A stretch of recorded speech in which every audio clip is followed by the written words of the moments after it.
ces dernières secondes ensemble, quasiment ensemble. François, oui. C'est une première mi-temps réussie pour l'équipe de France qui mène 1-0 et surtout, c'est Paul Pogba qui a marqué le but. Et voilà, Paul Pogba qui marque ce but très important pour l'instant qui permet à la France de mener 1-0. Une frappe limpide à la 30e minute sur laquelle le gardien peut certainement mieux faire, mais forcément Paul Pogba qui était très discuté après son match moyen contre la Bulgarie, eh bien, a marqué son 7e but en sélection. On parlera également dans ce débrief main ou pas, penalty, en tout cas il y avait main, mais est-ce qu'il fallait siffler penalty sur la main de Koscielny dans la surface. Double main. Il y avait double main, effectivement. Alors, c'est un débat sans fin, puisque... Ça n'a pas été sifflé par l'arbitre. Ça n'a pas été sifflé, effectivement. Est-ce que la main était volontaire ou pas comment, je laisse évidemment Jean-Luc, Grégory et Dominique regarder la fin de la première période. Comment vous avez trouvé l'état d'esprit de l'équipe de France qui a abordé ce match avec beaucoup de sérieux, j'ai trouvé? J'ai trouvé que c'était l'un des meilleur match de l'équipe de France, en tout cas dans son entame, avec quand même beaucoup de la possession de balle est en leur faveur, les occasions sont quand même françaises. Et les duels, il voit la différence avec la Bulgarie, notamment grâce à Paul Pogba au milieu de terrain. Moi, je trouve que l'équipe de France est supérieure à celle que j'ai vue pendant l'Euro. Le premier quart d'heure, ils leur ont marché dessus. Mais alors avec un Matuidi qui les prenait par paquet de 3, qui les mettait d'équerre, enfin vraiment, c'était très très impressionnant. Il y avait la maîtrise technique, il y avait les déterminations, il y avait la puissance, ils allaient les chercher. Or, on est quand même à Amsterdam, jusqu'à preuve du contraire. Mais ils se sont vraiment comportés en patron. Genre, c'est nous que voilà. Il y avait vraiment quelque chose de conquérant et de... Je les ai rarement vus aussi clairs et aussi déterminés sur une entame. C'est ce qu'on imagine de cette équipe de France. C'est-à-dire qu'il y a quand même une génération qui commence d'abord à avoir travaillé ensemble et une génération qui est en train de monter progressivement et qui annonce, pourquoi pas, des lendemains qui chantent et notamment une Coupe du Monde dans 2 ans. Il y a de l'eau qui va couler sous les ponts quand même d'ici la... Oui, mais c'est quand même une génération, notamment en attaque, on le dit très souvent. Et Pogba peut être l'illustration d'un joueur dont on attend plus, et c'est pas moi qui le dis, c'est Didier Deschamps. Et d'une certaine manière, la première période prouve qu'il peut mieux faire. Ce qu'on peut dire, c'est qu'on a l'impression que depuis le début de l'Euro, c'est-à-dire depuis que Deschamps a dû reconstruire l'équipe après les événements qu'on connaît, entre les blessures, on a l'impression d'une progression constante. C'est-à-dire qu'ils sont jamais moins bons que la veille en fait. Il y a toujours quelque chose qui... Mais ça, c'est Didier Deschamps. On a quand même compris que l'équipe de France était tenue.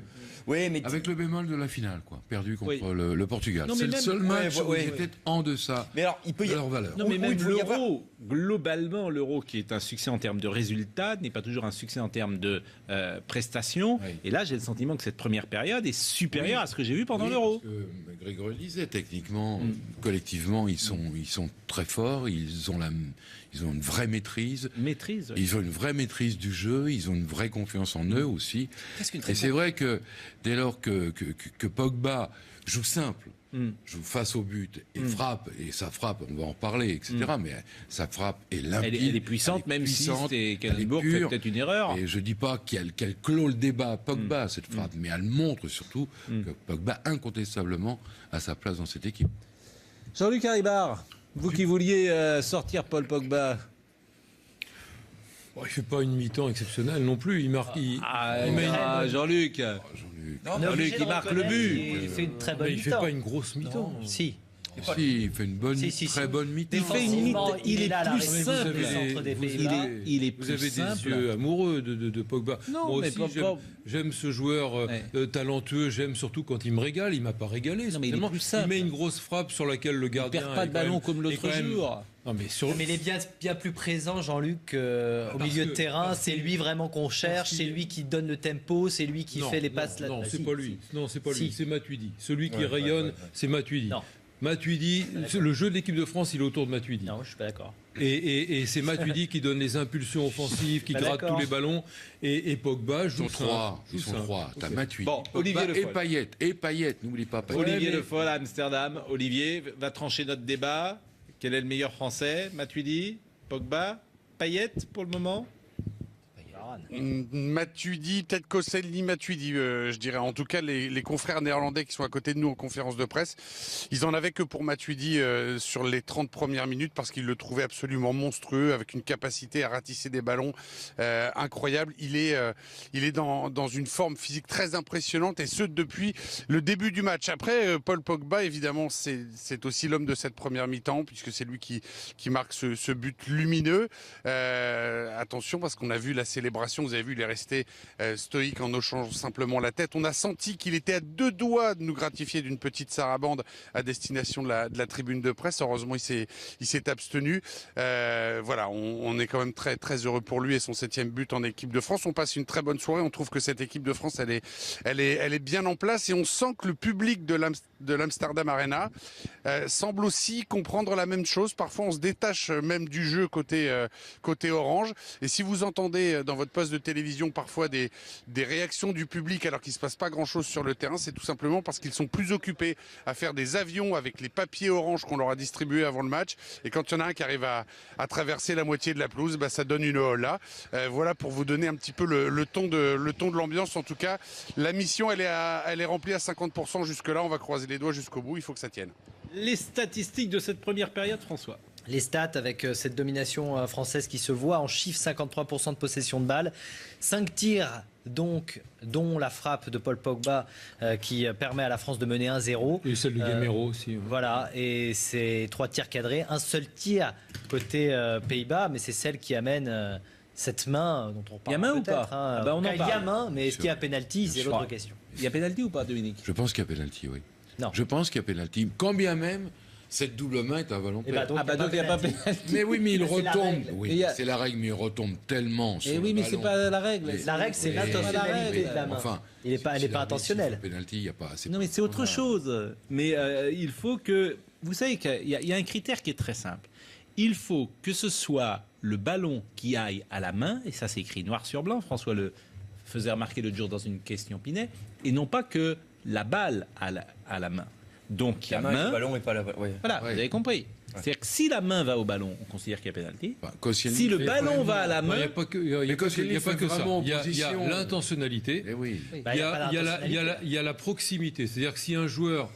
Et c'est le cas ici, Koscielny qui veut contrer est tellement près qu'il n'a pas le temps d'enlever les mains. Mais ça, c'est pas dans le règlement, pardonnez-moi. Mais non. La proximité joue. Si, la proximité. Il y a le mot proximité dans la loi. On a vu l'autre. Si, il y a également cette. D'ailleurs, on ressortira pour le débrief tout à l'heure. Si vous voulez. S'il y a un 0, on sortira. Si vous voulez. Mais là, c'est un cas particulier parce qu'il ne prend pas le ballon directement sur la main, c'est en se retournant qu'il tombe sur la main. C'est pas intentionnel, on est tous d'accord ici. Est-ce que vous considérez que le ballon est allé à la main ou que c'est la main qui est allée au ballon? Non, c'est pas. Moi, je garde l'intentionnalité. Oui, moi je garde l'intentionnalité. On voit bien que c'est pas intentionnel. Moi, je considère aussi que Koscielny ne fait rien pour faire main. Et ben donc le ballon. Donc il n'y a pas pénalty. Donc la main. Donc il n'y a pas pénalty. Il n'y a pas pénalty. Non, il n'y a pas pénalty. Plutôt d'accord avec ça. Non. Pas pénalty. Non, si c'est l'intentionnalité. Si c'est l'intentionnalité, on peut pas la. Vous êtes en minorité, c'est assez rare. Bon, un mot parce que Olivier en parlait de la célébration du but de Pogba. On a senti quand même qu'il voulait très clairement délivrer un message. Moi, je l'ai interprété comme ça. Est-ce que vous êtes d'accord? Il voulait contenir son message, surtout. Oui. Maîtriser son message. En fait, ne pas le dire. Il avait plein de choses à dire. Oui, mais plein de choses à célébrer. Il y avait quelque chose qu'il voulait exprimer. Une parfaite maîtrise. C'est-à-dire qu'en ne faisant rien. Voilà. Il a voulu dire, voilà, je suis. Et ses partenaires l'ont vite compris. Il y a un petit mouvement du menton. Ah, vous avez vu de quoi je suis capable. Bon. Non, mais donc, encore une fois, les critiques, il les écoute. Et encore une fois, je ne veux pas faire de l'anti-Pogba. Je dis juste, tant mieux, c'est lui qui marque et c'est bien pour son moral et c'est bien que ça lui arrive à lui aujourd'hui, parce qu'on l'attendait au tournant. Mais le connaissant, on le connaît tous, on sait qu'il est capable de faire beaucoup mieux. C'est pas sa mi-temps la plus exceptionnelle qu'il ait faite avec l'équipe de France. Non, mais là vous êtes très indulgent, parce qu'il a fait vraiment des mauvaises mi-temps. C'est pas ça. C'est pas une mauvaise mi-temps. Il y a une différence énorme entre le Pogba de vendredi et celui-là. C'est neutre. Non, c'est pas neutre. C'est pas neutre. Par rapport à Jean-Luc. Là, Jean-Luc, franchement, vous allez vous attirer. On ne peut pas parler de mi-temps neutre quand il marque un but. Le jeu, elle est assez neutre. Mais même dans le jeu, de mauvaise foi. Arrêtez. On peut pas dire ça. Non, mais vous êtes, franchement, vous êtes de mauvaise foi. Non. Grégory Schneider, qu'est-ce qui se passe? Je suis un peu d'accord avec mon. Mais non, mais alors si vous êtes d'accord, mais nous, je le dis depuis le début, mais Mais non, alors par contre, sur la célébration, je voulais parler de la célébration. Parce que Olivier dit c'était peut-être il s'apprêtait peut-être à faire un geste envers la tribune de presse. Or, attention, ce qui s'est passé depuis 5 jours, c'est pas la presse sur Pogba. C'est Deschamps met la pression sur Pogba, c'est Lloris dit que le vestiaire met la pression sur Pogba. Et il se met la pression aussi. Et il se met la pression seul. Ce que je veux dire, c'est que c'est sans doute plus général qu'un geste d'humeur envers la presse. Il faut quand même faire attention à ça. C'est pas seulement la presse, c'est les médias en général, les réseaux sociaux. Il y a eu plein de sondages. Faut-il sortir Pogba de cette équipe de France? Il peut pas être insensible aux réseaux sociaux. C'est pas ce que je veux dire. Ils sont tout le temps. Les réseaux sociaux, mais là, ça allait jusqu'à son entraîneur et jusqu'au vestiaire. Donc il y avait peut-être aussi un geste par rapport à eux. Moi, il y a quelque chose qui m'a marqué, c'est qu'ils l'ont tous entouré. Comme si à un moment donné il avait fallu juguler. Vous vous souvenez du geste de Balotelli quand il marque contre l'Irlande où ils ont eu la trouille, je me souviens aussi récemment du geste de Pogba pendant l'Euro. Ouais, non mais là ils l'ont tous quand même compacté, ils l'ont ramené. Je pense à un moment donné que c'est arrivé sur lui, ils l'ont un peu ramené. Honnêtement, ils étaient 8 autour de lui. J'ai compté, ils étaient 8. Ils l'ont tous ramené un petit peu parmi eux, du genre. Voilà. Notre ami Rost, qui vient régulièrement nous voir et qui sera là d'ailleurs demain soir, nous dit il a bien eu raison de ne faire aucun geste pour éviter toute polémique stupide. Rost a raison, on le salue. Notre camarade Jérôme Béglé qui nous dit, que nous dit-il Jérôme Béglé? Résumé de la première mi-temps, les Oranges n'ont pas eu de jus, on les a pressés comme des citrons. Et je voulais juste revenir sur Pogba. Avant les tweets, peut-être qu'on va me dire en régie qu'on a les stats de Pogba de sa première période, justement pour voir si Jean-Luc va être convaincu par des chiffres. On va me dire en régie si on les a, les statistiques. On les a pas encore, donc on va avoir quelques tweets effectivement sur Paul Pogba. Est-ce que on est plutôt du côté de Jean-Luc à être mesuré sur la première période, ou plutôt comme nous de ce côté-là à être plutôt emballé par le Paul Pogba que l'on a vu? La meilleure réponse aux critiques, c'est sur le terrain. Bravo à Paul Pogba qui a su simplifier et épurer son jeu. Exactement. Nous dit Guillaume Serveau. Non, alors là, je veux te dire. Tu as répondu à notre tweetos. Non, c'est-à-dire qu'il a joué très simple, contrairement à ce qu'on a dit, contre la Bulgarie. Contre la Bulgarie, on l'a accusé de ne pas être assez présent, de ne pas assez pesé. Non, attendez. Non, on n'a pas vu la même chose, Grégory. Contre la Bulgarie, on a vu des ballons en l'air qui servaient à rien, des frappes de loin à la désespérée. C'est pas vrai. Il y a un déchet technique de la part de Pogba. On ne va pas parler que de Pogba. Non, mais attendez. Après, vous avez le droit. Non, mais par rapport à, vous avez le droit d'avoir votre avis. J'ai quand même le droit de dire ce que je viens de dire. J'étais avec un ancien joueur international qui s'appelle Johan Mikou, qui m'a dit strictement ce que je suis en train de vous dire. Quand il est devant la défense, c'est pas vrai qu'il en fait trop parce qu'il se sait sous surveillance. Quand il joue devant, effectivement, dans le 4-3-3. Or là, non, mais il n'a pas assez pesé. Il n'était pas assez présent, il a pas assez. Tout le monde, même Mikou a dit ça. Donc c'est pas vrai. C'est pas ça qu'on lui reproche. Dans la figure en disant voilà, nous on comprend. Non, mais j'ai arrivé. Grégory, moi j'ai vu le match comme Johan Mikou, que je respecte beaucoup. J'adore ces discussions qu'on a depuis 30 ans autour du foot. Vous avez le droit. Non, mais vous avez des déchets techniques comme Dominique contre la Bulgarie. Peut-être qu'il prend pas de risque là, mais il est simple, il joue simple. Mais même là, il y a le déchet technique. Les stades de Pogba pour nous départager. François, quand tu joues latéralement et à 3 mètres, c'est sûr que tu vas pas perdre de ballon. Alors si c'est ça, jouer simple et jouer bien. Mais non, mais il a pas d'influence. C'est le joueur qui a le plus perdu contre la Bulgarie de ballon. Là, vous voyez, 97% de passes réussies, c'est bien mieux que contre la Bulgarie. C'est sûr, il a 50% là. Il fait que des passes sûres. Non, arrêtez, vous êtes gonflé, quoi, Jean-Luc. Il marque un but, il fait 97% de passes réussies et ça vous suffit encore pas. C'est quoi ces passes? C'est latéralement, derrière. Peut-être qu'il a besoin de se rassurer. Pascal. Il a peut-être besoin de se rassurer. Mais Deschamps, et tout le monde lui réclame de simplifier son jeu. Un carton pour Harris. Donc voilà. Mais si. Un carton. D'accord. Deschamps l'a dit récemment. Mais simplifier le jeu, d'accord. Mais garder de l'influence dans le jeu. Mais garder de l'influence dans le jeu. Il n'a pas l'influence là sur cette première minute. Il a marqué un but. C'est une influence sur le but. D'accord. Mais pas dans le jeu. 56 ballons touchés. Ça peut arriver à plus de 110. C'est pas mal. Matuidi, il en a perdu combien de ballons? Mais il a pris plus de risques. Vous êtes d'une mauvaise foi. Tout ça parce que vous ne vouliez pas qu'il joue. Vous êtes faites de la post-rationalisation. Mais pas du tout. Mais non, j'adore Pogba, mais j'adore un Pogba flamboyant, celui qui dynamise le jeu, pas celui qui n'ose rien. Voilà. Qui ose vaincra. On sera dans 3 quarts d'heure. To dare is to do. To dare is to do. Oser. Parlez anglais maintenant. Oser, c'est faire. C'est la devise de Tottenham. Bravo Varane et Koscielny. Puis là, c'est du solide derrière. Votre devise, vous. Bravo. Surtout Koscielny. Oui, Varane et surtout Koscielny. On attend mieux maintenant de Griezmann, Gamero, hein. Ah oui, c'est deux-là. On est bien d'accord. On dit au revoir à Olivier. Comment c'est votre truc là? To dare is to do. To dare is to do, Olivier Le Foll. Oser, c'est faire. Oh, l'accent. Je ne voyage pas comme vous, moi. Je suis parisien. Bon, on se retrouve dans 3 quarts d'heure, Olivier. Avec plaisir. Merci à vous. On sera avec Gilles Verdez, qui, on l'espère, va venir, va trouver le chemin. Oui. Au moins, on aura quelqu'un de bonne foi avec nous. Là, on pourra rééquilibrer Monsieur Haribard. Là, il y aura quelqu'un, il n'est jamais de mauvaise foi. Ne manquez pas Verdez. Gilles Verdez est le Salomon du football. Allez, l'info se poursuit sur iTélé avec Olivier Gazzi. Pas pénalty. Non, si c'est l'intentionnalité, si c'est l'intentionnalité, on peut pas Vous l'avoir. êtes en minorité, Je suis c'est en assez rare. minorité. Bon, un mot, parce que Olivier en parlait de la célébration du but de Pogba. On a senti quand même qu'il voulait très clairement délivrer un message. Moi, je l'ai interprété comme ça. Est-ce que vous êtes d'accord? Il voulait contenir son message, surtout. Oui. Maîtriser son Oui. message. En fait, ne pas le dire. Il avait plein de choses à dire. Oui, mais plein de choses à il célébrer. y avait quelque chose qu'il voulait exprimer. Une parfaite maîtrise. C'est-à-dire dans qu'en ne l'attitude. faisant rien, Voilà. il a voulu dire, ben voilà, je suis. Et ses partenaires l'ont vite Il y a un compris. petit mouvement Voilà. du menton. Ah, vous avez vu de quoi je suis capable. Bon. Voilà.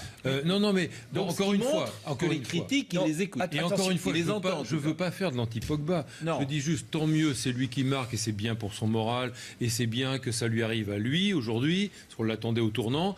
Mais le connaissant, on le connaît tous, on sait qu'il est capable de faire beaucoup mieux. C'est pas sa mi-temps la plus exceptionnelle qu'il ait faite avec l'équipe de France. Avec l'équipe de France. Ah, mais là, vous êtes très indulgent, lui, parce qu'il a fait vraiment des mauvaises mi-temps. C'est vrai, ça, mi-temps. C'est pas ça. C'est pas une qu'on mauvaise voit mi-temps, une différence c'est énorme entre c'est le une mi-temps. Pogba de vendredi Non, mais et c'est une celui-là. mi-temps assez neutre. Non, mais Et Non, il a non, marqué, c'est mais pas il a neutre. marqué. C'est pas neutre. Parce que par rapport à... Jean-Luc, Là, Jean-Luc, franchement, vous allez franchement, vous attirer on ne les peut fous. pas parler de mi-temps Vous allez- neutre quand il dans marque Dans un le but. jeu, elle est assez neutre. Mais même ça, dans vous le êtes jeu, de mais il mauvaise a foi. marqué. Arrêtez. On peut pas dire ça. Non, mais vous êtes, franchement, vous êtes de mauvaise Non. foi. Grégory Schneider, qu'est-ce qui se Je suis un passe? peu d'accord avec mon. Mais non, mais alors Si vous êtes d'accord, mais nous, on peut ne pas être je le dis d'accord depuis le avec début, mais non. Alors par contre, sur la arrêtez, célébration, sur la célébration, je voulais parler de la célébration parce que Olivier dit c'était peut-être envers, il s'apprêtait peut-être à faire un geste envers la tribune de presse ou. Or attention, ce qui s'est passé depuis 5 jours, c'est pas la presse sur Pogba, c'est Deschamps met la pression sur Pogba, c'est Loris dit que le vestiaire met la pression sur Pogba. Et il se met la pression aussi. Et il se met la pression seul. Ce que je veux dire, c'est que c'est sans doute plus général qu'un geste d'humeur envers la presse. Il faut quand même faire attention à ça. C'est pas seulement la presse, c'est vers les médias en général, les réseaux sociaux. Il y a eu plein de sondages. Faut-il sortir Pogba de cette équipe de France? Il peut pas être insensible aux réseaux sociaux. C'est pas ce que je veux dire. Ils y sont tout le temps. Non, mais sur les réseaux sociaux, mais là, ça allait jusqu'à son entraîneur et jusqu'au vestiaire. Oui. Donc il y avait peut-être aussi un geste par rapport à eux. Moi, il y a quelque chose qui m'a marqué, c'est qu'ils l'ont tous entouré. Comme si à un moment donné il avait fallu juguler. Vous vous souvenez du geste de Balotelli quand il marque contre l'Irlande où ils ont eu la trouille, ils ont. Non, là, je me souviens aussi récemment du geste de Pogba pendant l'Euro. Ouais, non mais là ils l'ont tous quand même, compacté, ils l'ont ramené. Je pense qu'à un moment donné que c'est arrivé sur lui, ils l'ont un peu ramené. Honnêtement, ils étaient 8 autour de lui. J'ai compté, ils étaient 8. Ils l'ont tous ramené un petit peu parmi eux, du genre. Voilà. Notre ami Rost, qui vient régulièrement nous voir et qui sera là d'ailleurs demain soir, nous dit il a bien eu raison de ne faire aucun geste pour éviter toute polémique stupide. Rost a raison, on le salue. Notre camarade Jérôme Béglé qui nous dit, que nous dit-il Jérôme Béglé? Résumé de la première mi-temps, les Oranges n'ont pas eu de jus, on les a pressés comme des citrons. Et je voulais juste revenir Des sur tweets. Pogba. Avant les tweets, peut-être qu'on va me dire en régie qu'on a les stats de Pogba de sa première période, justement pour voir si Jean-Luc va être convaincu par des chiffres. Ouais. On va me dire en régie, hein, si on les a, les statistiques. On les a pas encore, donc on va avoir quelques tweets effectivement sur Paul Pogba. Est-ce que on est plutôt du côté de Jean-Luc à être mesuré sur la première période, ou plutôt comme nous de ce côté-là à être plutôt emballé par le Paul Pogba que l'on a vu? La meilleure réponse aux critiques, c'est sur le terrain. Bravo à Paul Pogba qui a su simplifier et épurer son jeu. Exactement. Nous dit Guillaume Serveau. Non, alors là, je veux te dire. Ça répondait à notre tweetos. Non, c'est-à-dire qu'il a joué très simple, contrairement à ce qu'on a dit, contre la Bulgarie. La Bulgarie, on l'a accusé de ne pas être assez présent, de ne pas assez pesé. Non, mais il a joué... non, attendez. Non, on n'a pas vu la même chose, Grégory. Contre la Bulgarie, on a vu des ballons en l'air qui servaient à rien, des frappes de loin à la désespérée. C'est pas vrai. Il y a un déchet technique Voilà. de la part de Pogba. On ne va pas parler que de Pogba, les mecs. Ah si, Vous c'est êtes pas obsessionnel. Attendez, après vous avez le droit. Non mais par rapport à, vous avez le droit d'avoir votre avis. J'ai quand même le droit de dire ce que je viens de dire. Oui. J'étais avec un ancien joueur international qui s'appelle Joan Mikou, qui m'a dit strictement ce que je suis en train de vous dire. Quand il est devant la défense, c'est pas vrai qu'il en fait trop parce qu'il se sait sous surveillance. Quand il joue devant, effectivement, dans le 4-3-3. Or là, non, mais il a pas assez pesé. Il n'était pas assez présent, il a pas assez. Tout le monde, même Mikou a dit ça. Donc c'est pas vrai. C'est pas ça qu'on lui reproche. Dans la figure en disant voilà, nous on comprend. Non, mais j'ai arrivé. Grégory, moi j'ai vu le match comme Yoann Mikou, que je respecte beaucoup. J'adore ces discussions qu'on a depuis 30 ans autour du foot. Vous avez le droit. Non, mais vous avez des techniques comme Dominique contre la Bulgarie. Peut-être qu'il prend pas de risque là, mais il est simple, il joue simple. Mais même là, il y a le déchet technique. Les stades de Pogba, les stades de Pogba pour nous départager. François, quand tu joues latéralement et à 3 mètres, c'est sûr que tu vas pas perdre de ballon. Alors si c'est ça, jouer simple et jouer bien. Mais non, mais il a pas d'influence. C'est le joueur qui a le plus perdu contre la Bulgarie de ballon. Là, vous voyez, bon, 97% de passes réussies, c'est bien mieux que contre la Bulgarie. C'est sûr, il a 50% là. Il fait que des passes sûres. Non, arrêtez, vous êtes gonflé, quoi, Jean-Luc Haribard. Il marque un but, il fait 97% de passes réussies, et ça vous suffit encore pas. C'est quoi, c'est latéralement, derrière. Peut-être qu'il a besoin de se rassurer. Pascal. Il a peut-être besoin de se rassurer. Mais Deschamps, vous êtes de mauvaise foi. Et tout le monde lui réclame de simplifier son jeu. Un carton pour Harry. Donc voilà.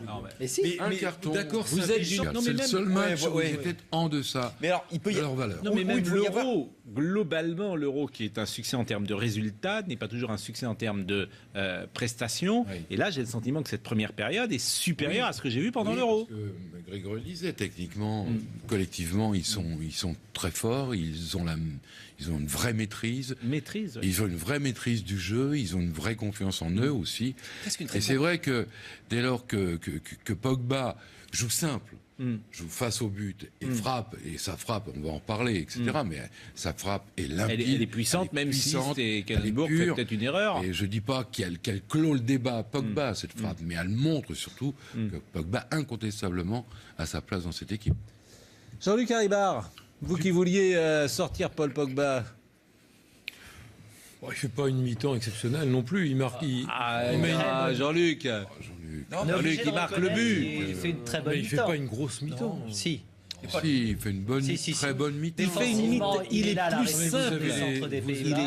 Vous avez des yeux amoureux de Pogba. Non, moi aussi, j'aime ce joueur talentueux. J'aime surtout quand il me régale. Il m'a pas régalé. Non, mais il est plus simple. Il met une grosse frappe sur laquelle le gardien ne perd pas de ballon comme l'autre jour. Non, mais il est bien plus présent, Jean-Luc, au milieu de terrain. C'est lui vraiment qu'on cherche. C'est lui qui donne le tempo. C'est lui qui fait les passes. Non, c'est pas lui. Non, c'est pas lui. C'est Matuidi. Celui qui rayonne, c'est Matuidi. Matuidi, le jeu de l'équipe de France, il est autour de Matuidi. Non, je suis pas d'accord. Et c'est Matuidi qui donne les impulsions offensives, qui gratte tous les ballons.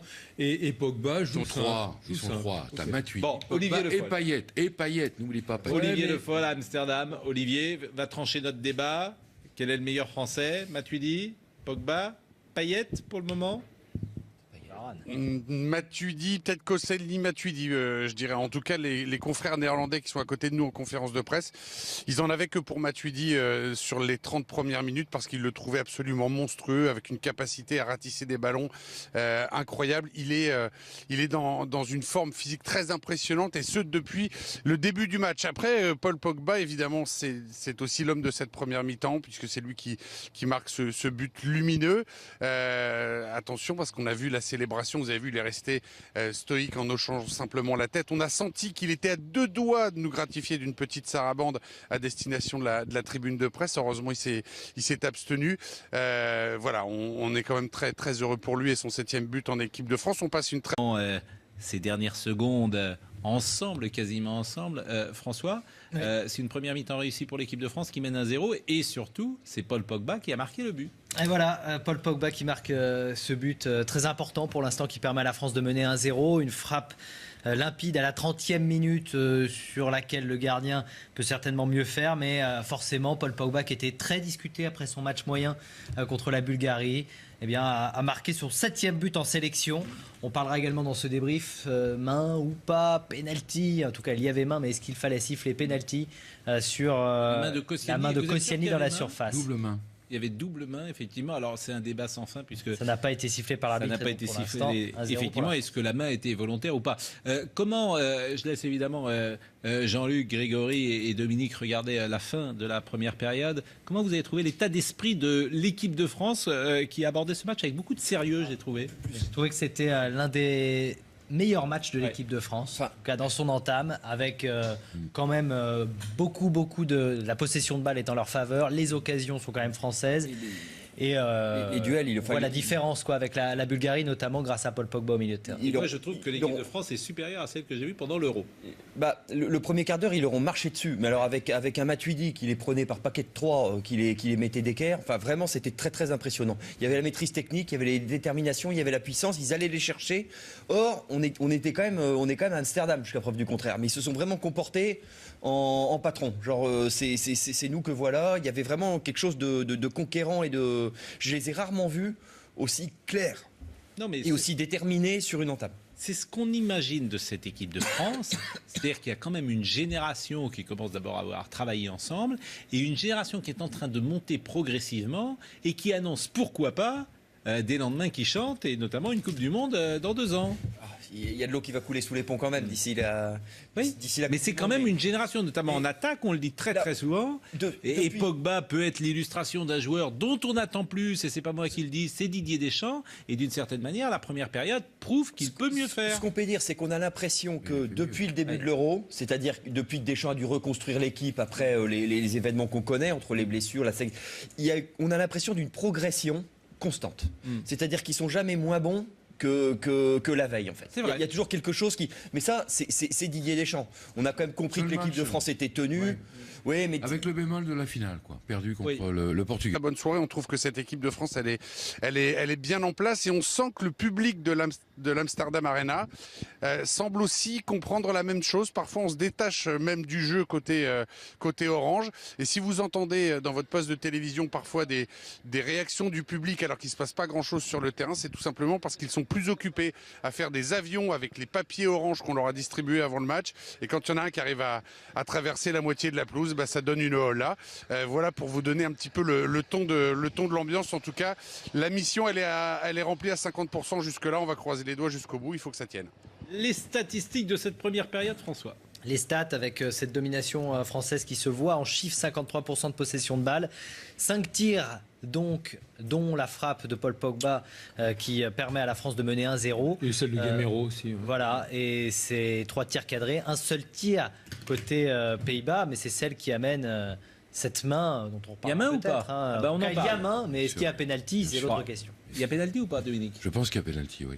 Non. Je pense qu'il y a pénalty. Quand bien même, cette double main est involontaire. Donc il n'y a pas pénalty. Mais oui, mais il retombe. Oui, c'est la règle, mais il retombe tellement sur le oui, mais ballon. c'est pas la règle. La règle, c'est l'intentionnalité de la main. Enfin, elle n'est pas intentionnelle. Pénalty, il y a pas. Non, mais c'est autre chose. Mais il faut que... Vous savez qu'il y a un critère qui est très simple.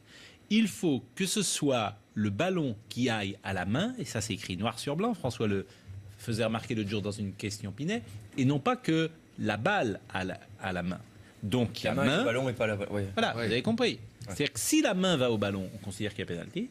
Si le fait ballon va à la main... Il n'y a pas que ça. Il y a l'intentionnalité. Il y a la proximité. C'est-à-dire que si un joueur... Et c'est le cas ici, Koscielny qui veut contrer, est tellement prêt qu'il n'a pas le temps d'enlever les mains. Mais ça, c'est pas dans le règlement, pardonnez-moi. Mais non. La proximité joue. La proximité. Il y a le mot proximité dans la loi. On a vu l'autre. Il y a également cette. D'ailleurs, on le ressortira pour le débrief tout à l'heure. Si vous voulez. S'il y a un 0, on sortira. Si vous voulez. Mais là, c'est un cas particulier parce qu'il ne prend pas le ballon directement sur la main, mais c'est en se retournant qu'il tombe sur la main. C'est pas intentionnel, on est tous d'accord ici. Est-ce que vous considérez que le ballon est allé à la main ou que c'est la main qui est allée au ballon? Non, c'est pas. Moi, je garde l'intentionnalité. Oui, moi je garde l'intentionnalité. On voit bien que c'est pas intentionnel. Moi, je considère aussi que Koscielny ne fait rien pour faire main. Et ben donc le ballon. Donc il n'y a pas pénalty. Donc la main. Donc il n'y a pas pénalty. Il n'y a pas pénalty. Non, il n'y a pas pénalty. Plutôt d'accord avec ça. Non.